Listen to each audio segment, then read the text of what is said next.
En af de væsentligste grunde til, at vi flyttede herover, det var fordi, at der var en rigtig god skole herovre. Min arbejdsuge den starter typisk med, at jeg tager afsted hjemmefra mandag morgen, kommer hjem en dag midt i ugen, har en hjemmearbejdsdag, tager afsted næste dag og kommer hjem fredag.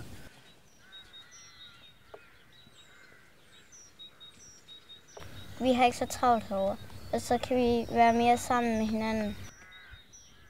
Der er en velsignet fred og ro herovre. Lige snart jeg sætter mig ned på færgen, så falder der en velsignet ro over mig, som der ikke findes på fastlandet. Det er skønt natur herovre. Dejligt at være. Ja, det har hjulpet virkelig på helbredet også.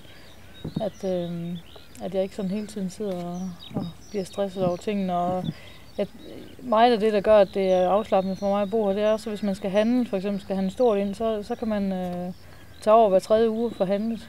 Før der kørte jeg jo ud og handle 3 gange i ugen. Og den tid sparer jeg i hvert fald rigtig meget, både tid og energi på.